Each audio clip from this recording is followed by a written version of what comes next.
जय श्री राधे। जय श्री राधे। जय श्री राधे। जय श्री राधे। दिन परीक्षे, यही वो समय है जब श्री कृष्ण वन से ब्रज को आते हैं।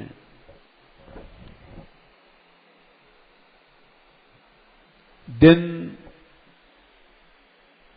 बाकी है कुछ, परीक्षा डूबने वाला है और श्री कृष्ण आ रहे हैं। दिन परीक्षे नील कुंतलैर, काली काली लटुरियां उनके मुख पर छा रही हैं। वनुरहाननम, नील कमल जैसा मुख है। बिभ्रदावृतम, लटूरियों से भर गया है। बालों में गौरज लगी हुई है। धन रजस्वलम, दर्शयन मोह,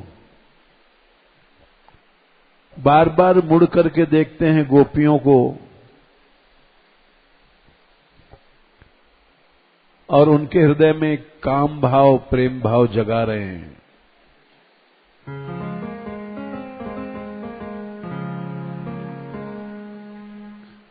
सूरदास जी कहते हैं कि साथ साथ ग्वाल बाल है, खेलते हुए आ रहे हैं।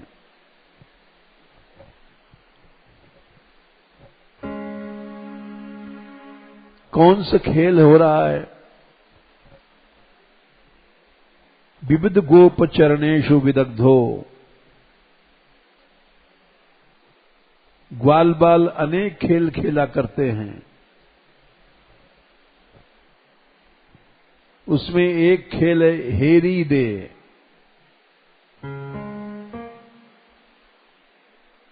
श्री कृष्ण और ग्वाल बाल भागते हैं, दौड़ते हैं,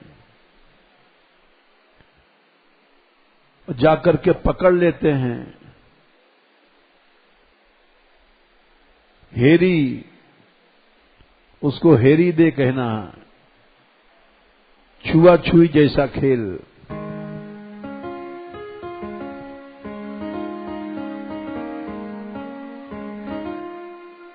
ग्वाल बाल दौड़ रहे हैं।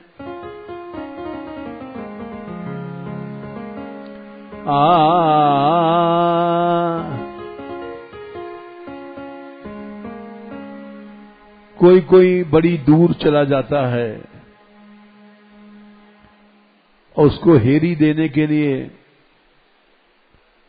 श्री कृष्ण वहां तक दौड़ते हैं।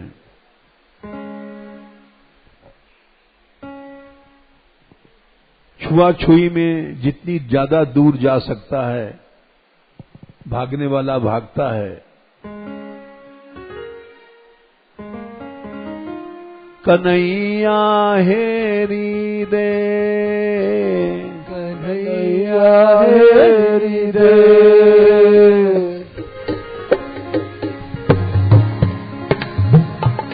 कन्हैया हेरी दे, कन्हैया हेरी दे।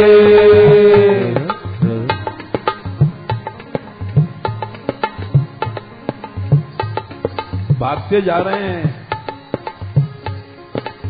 ग्वाल बाल, और जहां से आवाज लगाते हैं श्री कृष्ण को जाना पड़ता है।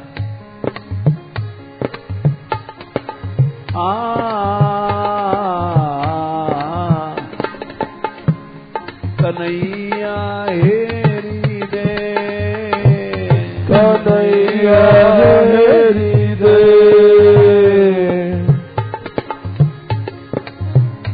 दौड़ते जा रहे हैं श्याम सुंदर।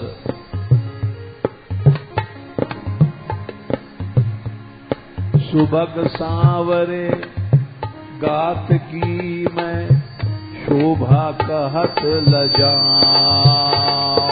सुभग सावरे गात कीन्हे शोभा कहत लजाऊं। अरे कान्हा, तू इतना सुंदर है कि उसकी शोभा लज्जा आती है किसकी दे, चांद की कि कमल की।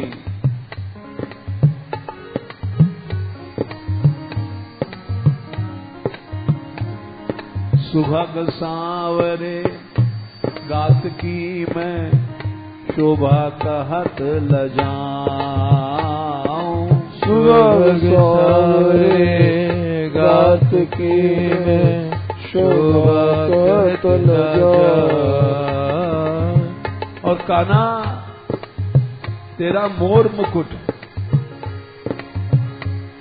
मोर पंख सिर मुकुट की मटकन की बलि जाऊं। मोर पंख सिर मुकुट की मटकन बलि जाऊं। मोर पंख सिर मुकुट की मटकन की बलि जाऊं। मोर पंख सिर मुकुट की मटकन की बलि जाऊं। कन्हैया हेरी दे, कन्हैया हेरी दे, कन्हैया हेरी दे, कन्हैया हेरी दे। वो श्री कृष्ण के मयूर पंख की सुंदरता वर्णन कर रहा है। और श्याम सुंदर दौड़ के गए, उसको छू लिया, बोले हेरी मिल गई। हाँ, तब तक दूसरा ग्वाल बाल बोला, कुंडल लोल कपोलन छाई बेसन चित्त चुरावे। कुंडल लोल कपोलन छाई बेसन चित्त चुरावे। ये खेल भी है और कृष्ण गुणगान भी है। जैसे गोपियां हर काम करते समय कृष्ण गुण गाती थी, या दोहने वहनने मथुनोपलेप प्रेंखेंक नारभुरितो क्षण मार्जनादौ गायन्ति चैनम अनुरक्त धियोश्रु कंठ्यो धन्या व्रजस्त्री उरुक्रम चित्त्याना। वैसे ग्वाल बाल खेल रहे हैं लेकिन कृष्ण गुण गा रहे हैं।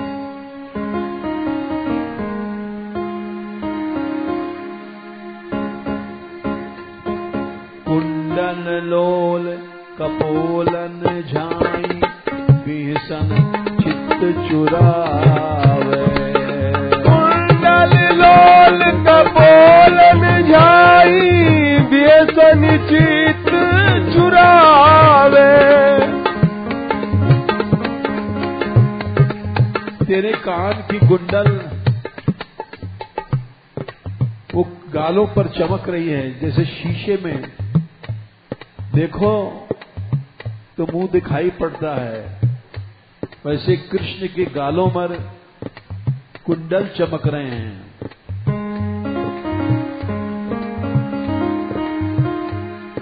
कुंडल लोल कपोलन झाई भीषण चित्त चुरावे। कुंडल लोल कपोलन झाई भीषण चित्त चुरावे।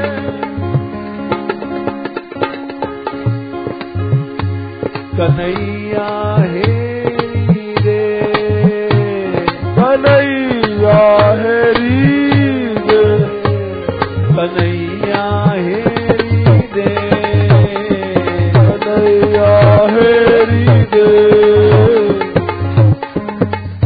सुंदर दौड़ के गए और छुआ, बोले हेरी, बोले हाँ हेरी। इस तरह से तीसरा ग्वाल बाल बोला, अरे कान्हा तेरी दंत पंक्ति कितनी सुंदर है, दशन दमक मोतिन लर ग्रीवा, शोभा कहत न आवे। दशन दमक मोतिन लर ग्रीवा, शोभा कहत न आवे। दशन दमक मोतिन लर ग्रीवा, शोभा कहत न आवे। दशन दमक मोतिन लर लीवा, शोभा कहत न आवे। उसने कहा कान्हा तेरे दंत पंक्ति कैसी चमक रही है, जैसे मोती, और मोतियों की माला ग्रीवा में कितनी सुंदर लग रही है।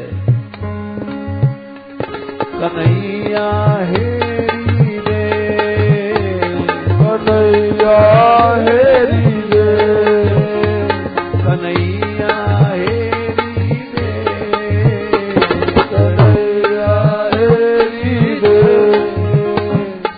श्याम सुंदर दौड़ के गए और उसको छू लिया, बोले हेरी, बोले हाँ हेरी। फिर चौथा पांचवा बोला कि तेरे छाती पर यशोदा मैया ने जो पदक धरा रखा है और बनमाला और धुकधुकी, ये सब ब्रज के आभूषण हैं पुराने, मैया ने श्रृंगार करके भेजा है। उर पर पदिक कुसुम बनमाला, अंग धुक धुकी बिराजै। कुसुम बनमाला, अंग धुक धुकी बिराजे। उर पर पदिक कुसुम बनमाला, अंग धुक धुकी बिराजै। उर पर पदिक कुसुम बनमाला, अंग धुक धुकी बिराजे। कन्हैया हेरी रे, कन्हैया हेरी रे, कन्हैया हेरी रे, कन्हैया हेरी रे। श्याम सुंदर ने उसको भी छुआ, बोले हेरी, बोले हाँ हेरी।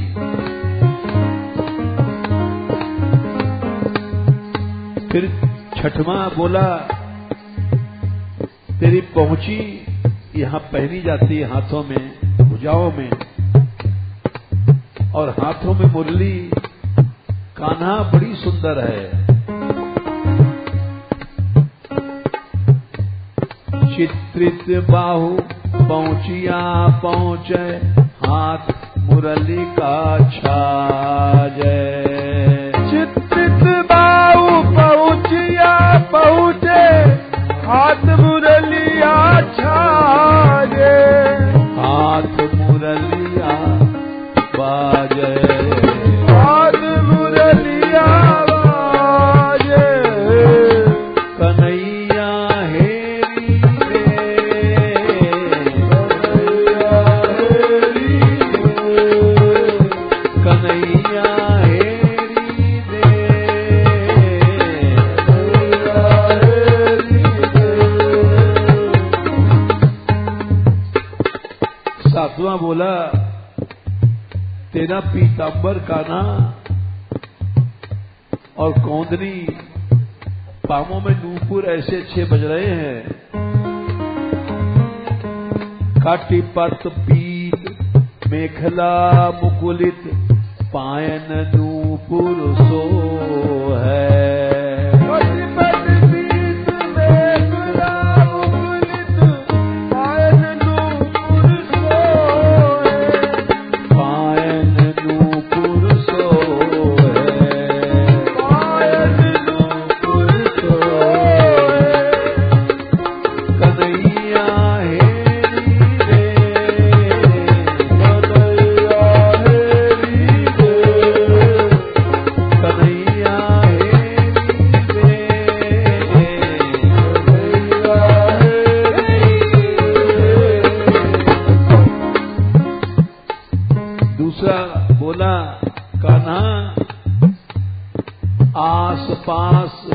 ग्वाल मंडली देखत त्रिभुवन मोह है।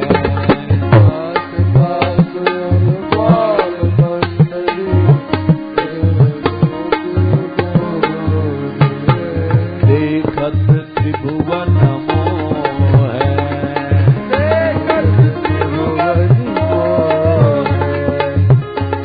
कन्हैया हेरी दे।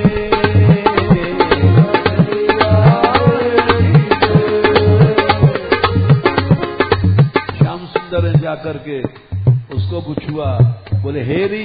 बोले हाँ हेरी। छुआ छुई का खेल समझो। सब मिल आनंद प्रेम बढ़ावत गावत गुण गोपाल। सब मिल आनंद प्रेम बढ़ावत गावत गुण गोपाल। गावत गुण गोपाल। गावत गुण गोपाल।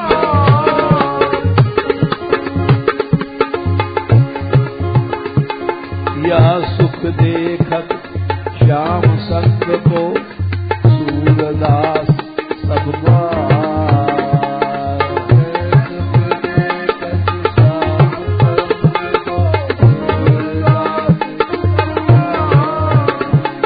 सूरदास सब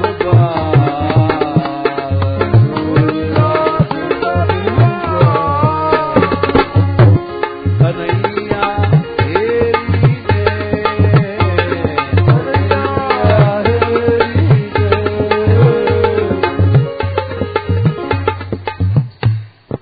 तरह से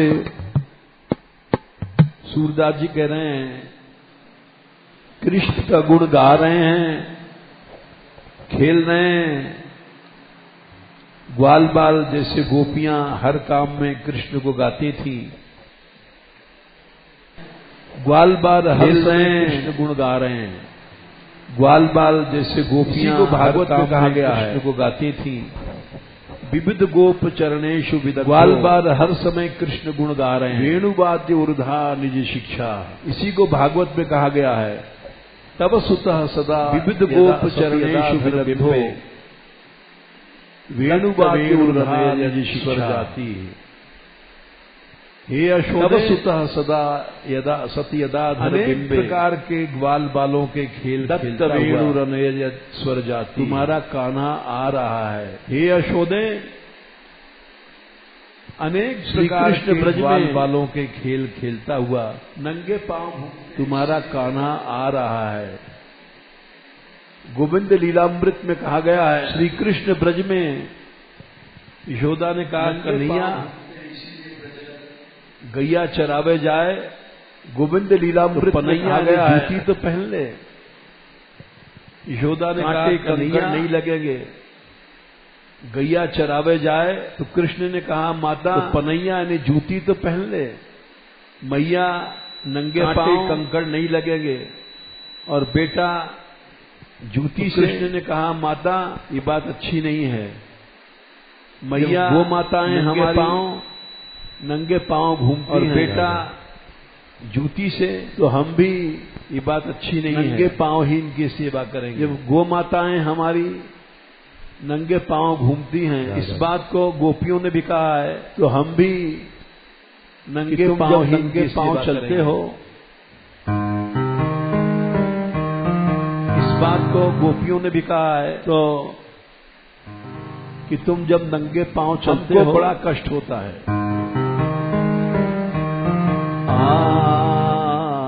तो चल सियदु ब्रजा, हमको बड़ा कष्ट होता है। चारयन पशु चल सियदु ब्रजा, चारयन पशु।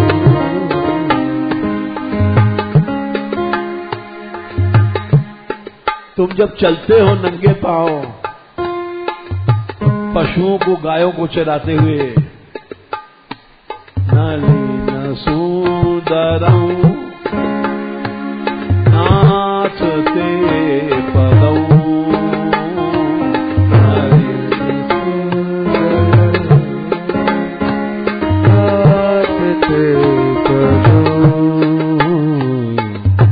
सुंदरन माने कमल से भी सुंदर कोमल चरण हैं।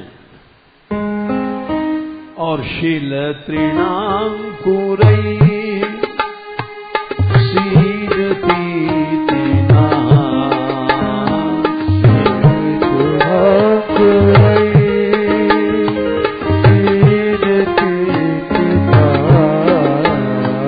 कलिलता मना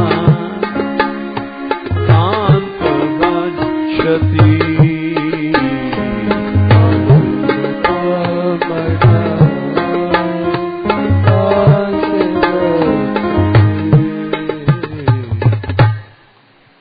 कंकड़ों पत्थरों पे कांटों में दौड़ते हो, शिल तृणांकुरई, और तुमको कष्ट नहीं होता है। हमको देख करके बड़ा अपार कष्ट होता है कि हमारा कान्हा नंगे पांव जा रहा है। ये गोपियों ने गोपी गीत में गाया है। श्री कृष्ण के समान गो भक्त कोई नहीं हुआ। जो कांटों में कंकड़ों में घूम रहा है। राम जी वन में गए थे तो वहां भी कांटों में जले थे। श्रीमद् भागवत में लिखा है कि विद्धम दंडक कंटकाकई, दंडक वन में जो कांटे तुम्हारे चरणों में चूहे थे, स्मरताम हृदय विन्यस्य, अपने भक्तों के हृदय में तुमने वही चरण छोड़ दिए हैं कि देखो कांटों से छिले चरणों को इसलिए छोड़ा कि मनुष्य को कांटों से प्रेम करना चाहिए। शिक्षा दिया राम जी ने। नहीं तो राजमहल में थे, फूलों की शैया पर सोते थे, फूलों पर चलते थे, फूल बिछाए जाते थे।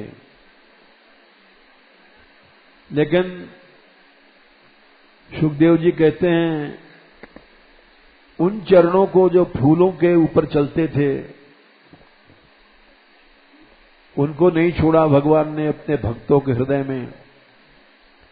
स्मरताम हृदय विन्यस्य विद्धम कंटकैहि पदम सुपाद ज्योति अगाध राम। भगवान राम ने अपने वही चरण छोड़े थे जो दंडक वन में कांटों से छिदे हुए थे। उसी तरह से कृष्णावतार में गोपियां कहती हैं तुम्हारे वे चरण जो कंकड़ पत्थर पर कांटों में चलते हो गो सेवा के लिए, वही बात है। न यहां भी मथुरा में राजा हैं, यहां भी फूलों पर चलते हैं। द्वारकाधीश भी सोने की द्वारका है, मखमल के पावड़े बिछाए जाते हैं। लेकिन ब्रज की गरिमा, ब्रज का गौरव इसीलिए है कि ब्रज में श्री कृष्ण नंगे पांव दौड़ते हैं और गो सेवा के लिए ऐसे दीवाने हैं कि कांटा माटा कुछ नहीं सोचते। इसलिए लिखा है सोई हरि कांधे कामरी काछे, कंधर में कंधे पर काली कम्बल है, चाहे जहां बैठ जाते हैं बिछा लेते हैं। नांगे पायन गायन की टहल करत है। देखो भगवान गो सेवा नंगे पांव किया करते हैं। गोविंद लीलामृत में तो कहा ही गया है, सूरदास जी भी गा रहे हैं, ये ब्रज है, इसकी मिट्टी पर, इसके कंकड़ों पर श्री कृष्ण नंगे पांव दौड़ते चले जा रहे हैं।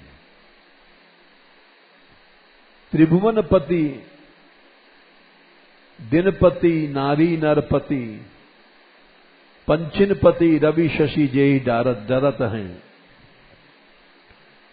बोले कौन जा रहा है नंगे पांव? जिसके भय से दिनपति सूर्य, नारी नरपति शिवादि, त्रिभुवनपति पंचिनपति गरुड़ आदि, रवि शशि सूर्य चंद्रमा जी जब डरा करते हैं जिन भगवान से।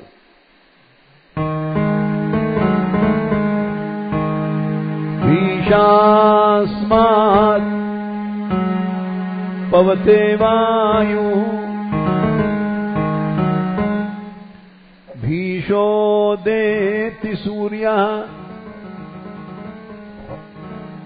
भीषादग्निश्च इन्द्रश्च, मृत्युर्धावति पंचमः। जिसके भय से सूरदास जी कहते हैं त्रिभुवनपति ब्रह्मा शिवादि, दिनपति सूर्य, पंचिनपति रवि शशि जेहि डरत हैं, वही भगवान नांगे पायन गायन की टहल करत हैं। और ब्रह्मा शिव ध्यान धरते हैं, उनके ध्यान में भी नहीं आते हैं। शिव विरंचि ध्यान धरत, भक्त विविध ताप हरत, ते ही तब उधरत हैं। भक्तों को उद्धार करते हैं। सूरदास प्रभु के गुण निगम नेति नेति गावत, ते ही बन बिहरत। वही भगवान वनों में अनेक जंगलों में दौड़ते हैं।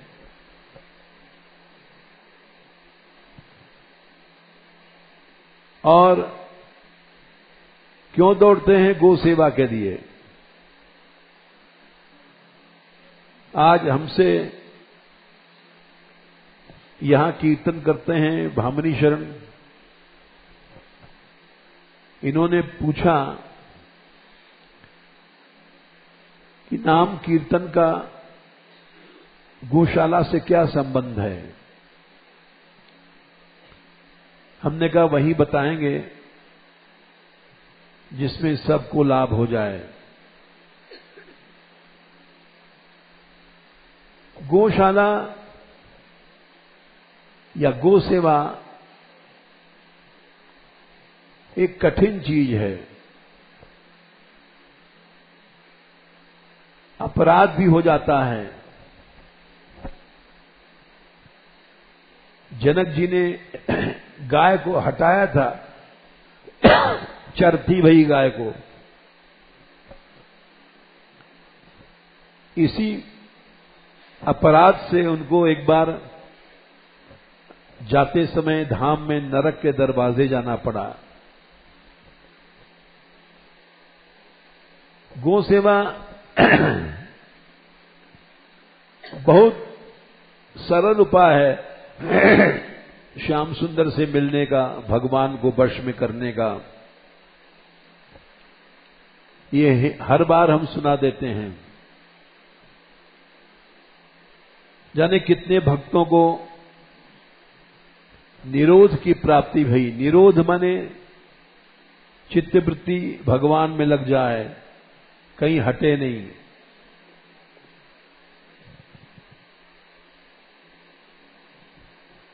और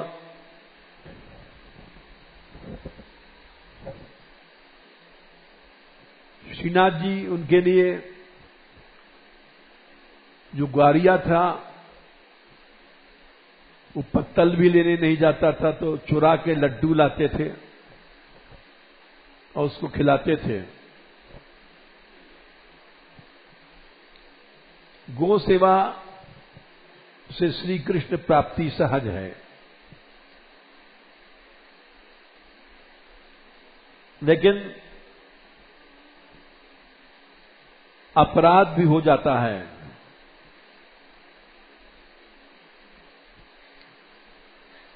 क्योंकि सबसे बड़ी देवता है, 33 करोड़ देवता गाय के शरीर में रहते हैं। ये भगवान कृष्ण ने कहा था नंद बाबा से, इंद्र की पूजा क्यों करते हो?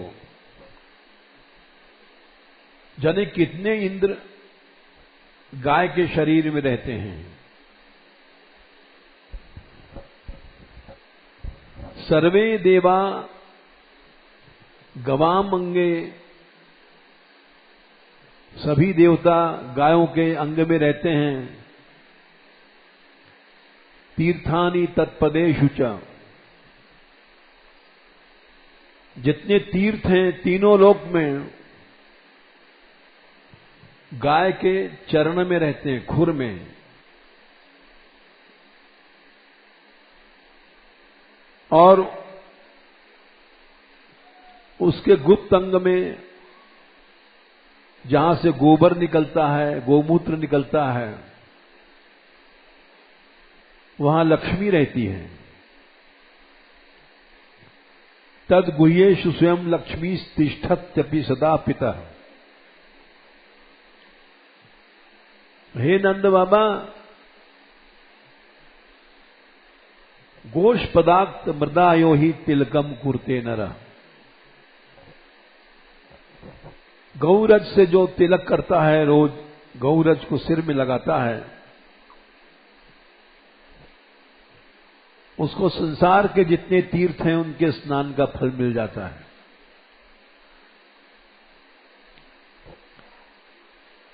एक लड़की है, वो रोज हमको गोरज ले जाती है और देती है, उसको मैं मस्तक पर धारण करता हूं। क्योंकि भगवान ने कहा है जितने तीर्थ हैं संसार में, वो गौरज मस्तक से लगाया जाए, तिलक किया जाए तो सब तीर्थ स्नान हो जाता है। गोष पदाक्त मृदा यो ही तिलकम कुरते नरः। तीर्थ स्नातो भवेस्तस्य जयस्तस्य पदे पदे। आज हम लोगों को विश्वास नहीं है,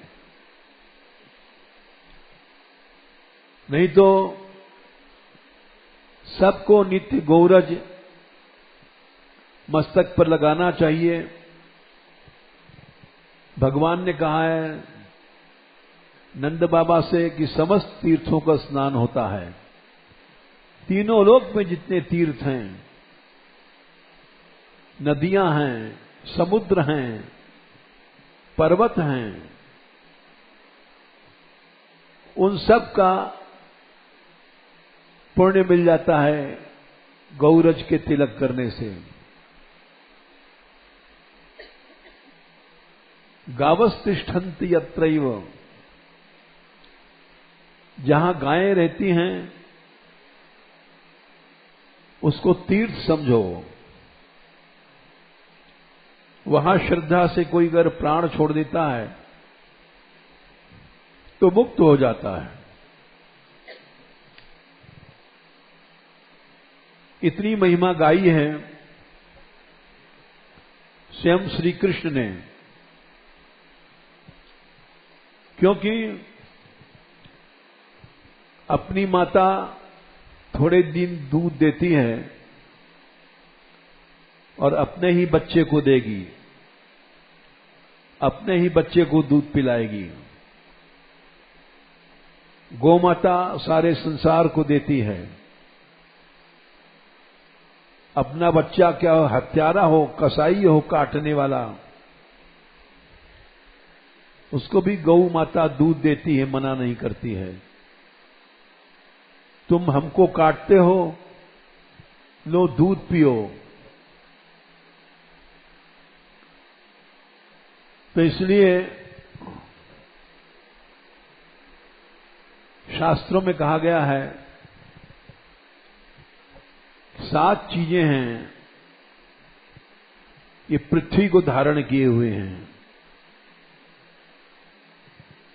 पहली चीज है गाय। गोभिर विप्रैश्च वेदैश्च, गायें जब तक हैं संसार का नाश नहीं होगा, नहीं पृथ्वी रसातल चली जाएगी, इसका नाश हो जाएगा। विप्र ब्राह्मण लोग, वेद लोग और सती भी, सत्यवादी भी संसार में यद्यप कठिन है सती धर्म, लेकिन कोई न कोई होती अवश्य है जो विषयों से अछूती रहती है। सत्यवादी लोग भी हैं, अभी एक आध होंगे। सब संसार झूठा है।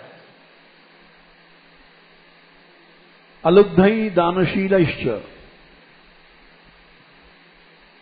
लोभ रहित भी पुरुष हैं,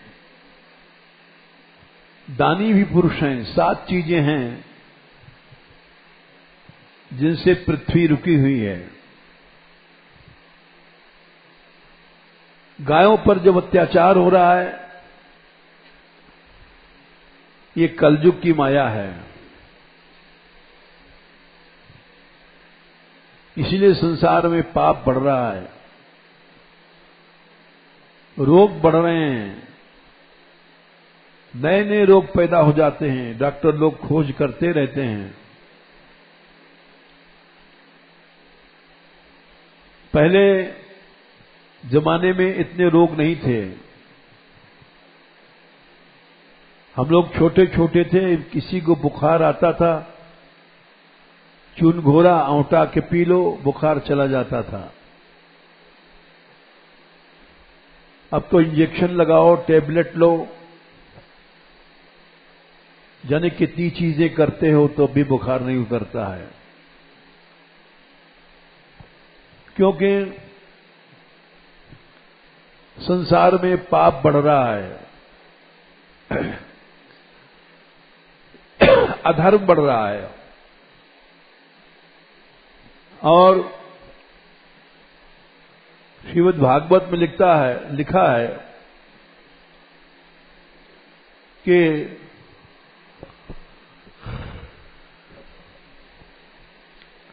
आयु घट जाती है कलयुग में, व्याधियां बढ़ जाती हैं, रोग शोक बढ़ जाते हैं। ये कलयुग का लक्षण है। ये सब क्यों है? यदि गो भक्ति फैल जाए तो सब चला जाएगा।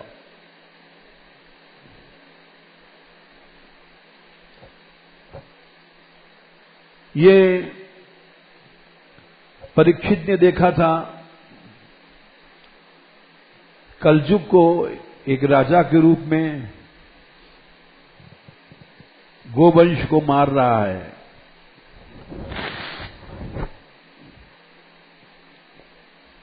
तो उन्होंने धनुष उठा लिया था उसको मारने के लिए।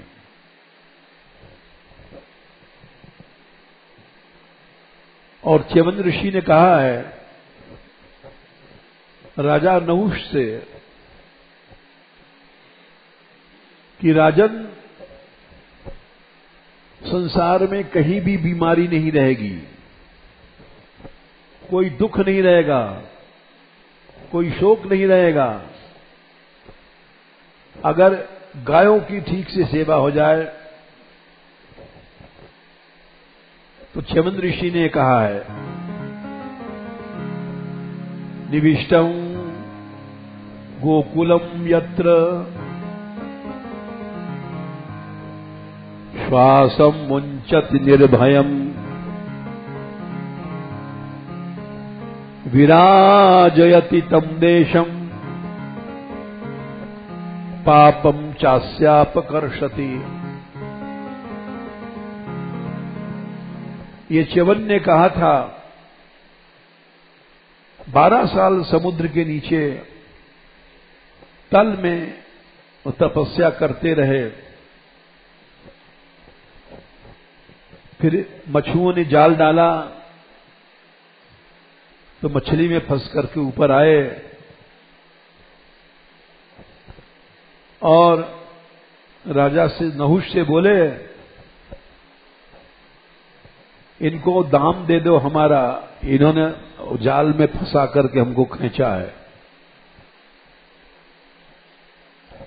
राजा नहुष बोले, 1 करोड़ स्वर्ण मुद्रा हम देंगे इनको। च्यवन ने मना कर दिया, हमारा मूल्य 1 करोड़ स्वर्ण मुद्रा। च्यवन जैसे ऋषि भृगुवंश के भीतर बड़े तपस्वी,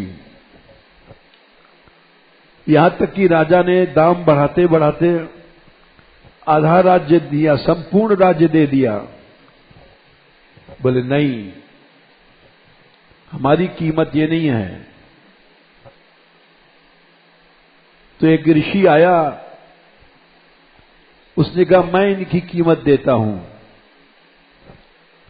एक गाय ला करके दे दिया। च्यवन हार गए, बोले ये हमसे ज्यादा मूल्य है, पृथ्वी से भी ज्यादा कीमती है गाय। जब जब गाय पृथ्वी गई है अवतार का प्रार्थना करने के लिए, तब तक गाय को रूप धारण करके गई है। आज भी सारा संसार जानता है, यूरिया, सल्फेट, इनकी खादों से विष फैल रहा है। साग, सब्जी, अन्न, ये सब विषाक्त हो गए हैं। गोबर की खाद से बने साग, सब्जी, अन्न में कोई दोष नहीं है। इसीलिए कहा गया है कि यदि गो सेवा होती है तो पापम चास्यापकर्षति, देश के पाप को नष्ट कर देती है गाय। संसार में सभी देशों में दुख, बीमारियां बढ़ रही हैं, क्योंकि सभी देश गोमांस खाते हैं। जब सतयुग आएगा तब फिर से वही समय आ जाएगा, गायों को साक्षात देवी माना जाएगा। संसार में कहीं भी बीमारी नहीं रहेगी। अभी कुछ लोग बता रहे थे कि जमुना जी इतनी दूषित हो गई हैं कि दिल्ली में जो मेट्रो रेल चलती है, उसके प्रबंधकों ने कहा उसके सब एसी बिगड़ गए और जमुना किनारे रहने वालों को अनेक किडनी विडनी के ऐसे रोग हो गए हैं जो इलाज करने पर भी अच्छे नहीं हो रहे हैं। ये सब क्यों है? क्योंकि साग, सब्जी, अन्न सब दूषित है। सब में जहर छिड़का जाता है कीड़ों को मारने के लिए, जीवाणुओं को मारने के लिए, और वो सब हमारे तुम्हारे पेट में आता है। तो हरि नाम कीर्तन से इसका क्या संबंध है, ये हम बता रहे हैं। ऋतंभर नाम के एक राजा हुए हैं, बड़े प्रतापी राजा थे, सारी पृथ्वी पर शासन करते थे। लेकिन उनके कोई लड़का नहीं था। बहुत से उन्होंने यज्ञ किए, पुत्र पैदा करने के लिए कुछ नहीं हुआ।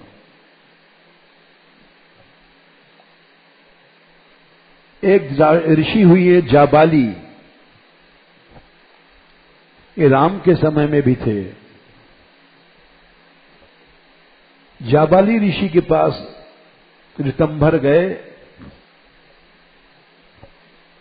और ऋषि ने पूछा, राजन तुम उदास हो, क्या तुमको कोई कष्ट है? ऋतंभर बोले, हमें बहुत बड़ा कष्ट है, कोई पुत्र नहीं है, हमारे राज्य को जब मर जाएंगे कौन चलाएगा? जाबाली ने पूछा, तुमने क्या उपाय किए? बड़े बड़े बड़े यज्ञ किए, लेकिन कुछ नहीं हुआ। बोले अच्छा जाओ, हम जो बताते हैं वो करो। बोले गो यावक व्रत, ये गो यावक व्रत क्या है? गो सेवा है। तुम राजा रानी स्वयं गो सेवा करो।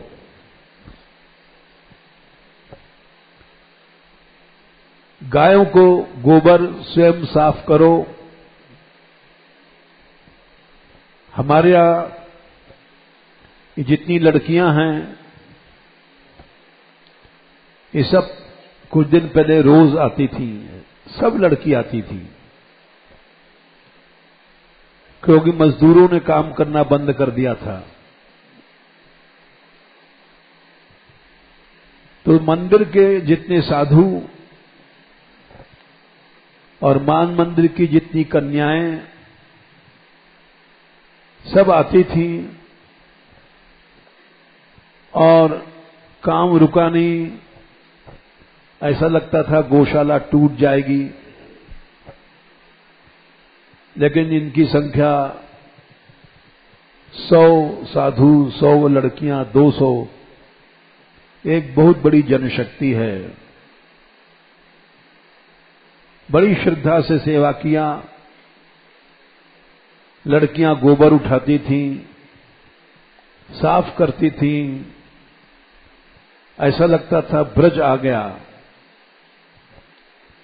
जिन्होंने कभी गोबर छुआ नहीं था, वो सब अपने सिर पर गोबर के हेल लिए जा रही हैं और ऐसी सेवा किया कि गौशाला टूटी नहीं, बढ़ गई। तो सेवा करना स्वयं सीखो। अब भी कुछ लड़कियां, बंद कर दिया गया फिर भी आती हैं और नियम नहीं छोड़ती हैं। गौशाला उनका काम है आना, थोड़ी बहुत सेवा करना। जाबाली ऋषि ने ऋतंभर राजा से कहा कि तुमने बहुत से यज्ञ किए हैं, कुछ नहीं हुआ। सबसे बड़ा यज्ञ है गो सेवा। इसको तुमने किया? बोले नहीं। जाओ, दोनों राजा रानी इसकी सेवा करो। गाय को जौ खिला दो और जौ वैसे के वैसे गोबर में निकल जाएगा, पूरा का पूरा। और उस जौ को गोबर से निकाल करके सुखा करके उसकी रोटी बनाओ और उसी को खाओ। और हलवा पूड़ी नहीं, केवल उसको गो याबक व्रत कहते हैं। दोनों गए, गाय की सेवा करने लग गए। देखो, ये सब सही बातें हैं। हमारे यहां एक महात्मा थे, नित्यानंद जी। वो अक्सर बीमार रहते थे, लेकिन उन्होंने कुछ दिन तक ब्रज में आकर के गो याबक व्रत किया। गोबर में निकले हुए जौ, उनकी रोटी खाई, बच गए। उस समय जब मरने की हालत थी, सब बीमारियां चली गईं। यहां सब ने देखा है। उन्होंने जब वो व्रत छोड़ दिया, सब कुछ खाने लग गए। उसके बाद बीमार पड़े। सालों बाद उस बीमारी में उनका शरीर पूरा हुआ। गो याबक व्रत से ठीक हो गए थे। राजा ऋतंभर को 1 वर्ष तक उन्होंने गो याबक व्रत किया, लेकिन एक दिन वो वन में गाय की रक्षा में घूमा करते थे। एक सिंह निकला, उसने गाय को मार दिया।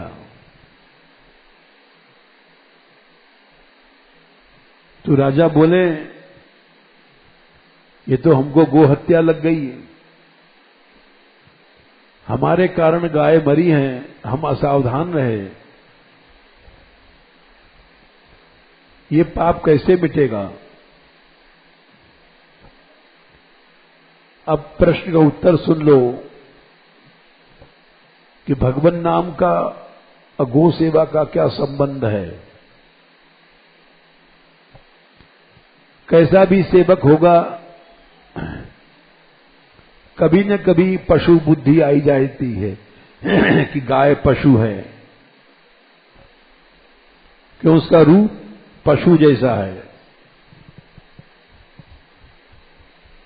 तो उन्होंने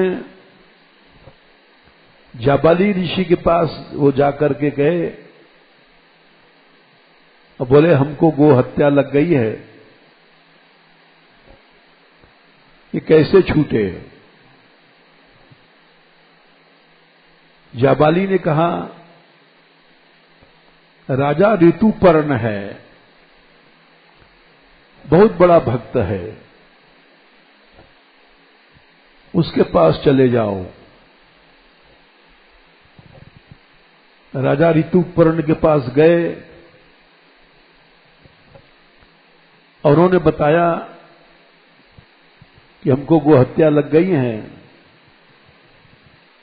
ये कैसे नष्ट हो?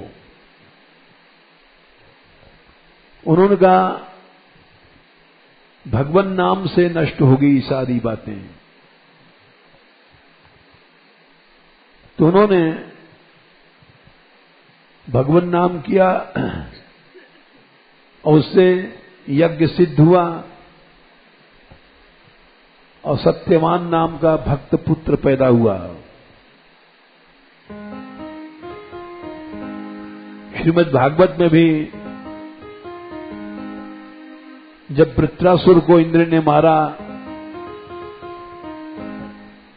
तो ब्रह्म हत्या लगी थी, क्योंकि वो वृत्रासुर असुर था लेकिन ब्राह्मण वंश में था। तो ऋषियों ने कहा तुम भगवान नाम का आश्रय करो। वहां आता है श्लोक, ब्रह्मा पितृहा गोघ्नो मातृहा आचार्यहा भगवान श्वादा पुलकसको वापि शुद्धेरन्यस्य कीर्तना।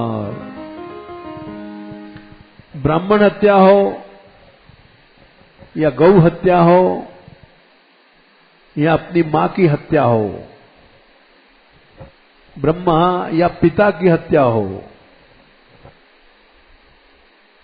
मनुष्य लोभ में पिता को मार देता है, मां को मार देता है। औरंगजेब ने अपने बाप को जेल में डाल दिया था और जेल में ही मरा था। तो ब्राह्मण हत्या हो, पिता की हत्या हो, गौ हत्या हो या श्वादः पुलकुस्को वापी चांडाल हो। पुलकस कहते हैं भील जाति जो कच्चे खा जाते हैं, आदमी को पकाते भी नहीं है, वो भी भगवान के कीर्तन से शुद्ध हो जाते हैं।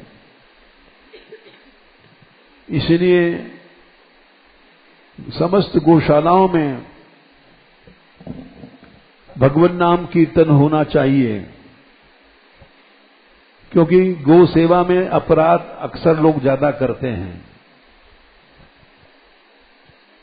गोबर की कीच है, सड़ गई है और उसमें अभाव हो गया, ये तो सड़ी कीच है, हम कैसे उठाएंगे, यह अपराध है। जिस चीज में गोबर में लक्ष्मी का निवास है वो मंदिर से बढ़कर के है, उसमें अभाव नहीं होना चाहिए। तो गौ सेवा में अभाव अपराध होते रहते हैं। कहां तक कहें, गौशालाओं को लोगों ने बिजनेस बना लिया है, गौ माता का पैसा खा जाते हैं, गायें भूखी रहती हैं, जाने क्या क्या हो रहा है धर्म की आड़ में। नाम है गौशाला, काम है पापशाला। गायों के नाम के चंदा आता है, उसको खा जाते हैं लोग। और ये सब जितना पाप है ये देश पर लद रहा है। च्यवन ऋषि ने कहा था, गो सेवा से विराजति तम देशम, देश सुंदर हो जाता है। देखो ब्रज में जाने कितने असुर आए, पूतना आई, अघासुर, बकासुर, कागासुर, लेकिन प्रलंबासुर ब्रज का नुकसान नहीं कर पाए, क्योंकि यहां गो भक्ति थी। वत्सासुर, दावानल कालिया नाग जाने कितने कितने कंस ने उधम किए, ब्रज का कोई नुकसान नहीं हुआ। इसलिए गौशालाओं में जो लोग इसको बिजनेस बनाते हैं वो देश का नुकसान करते हैं।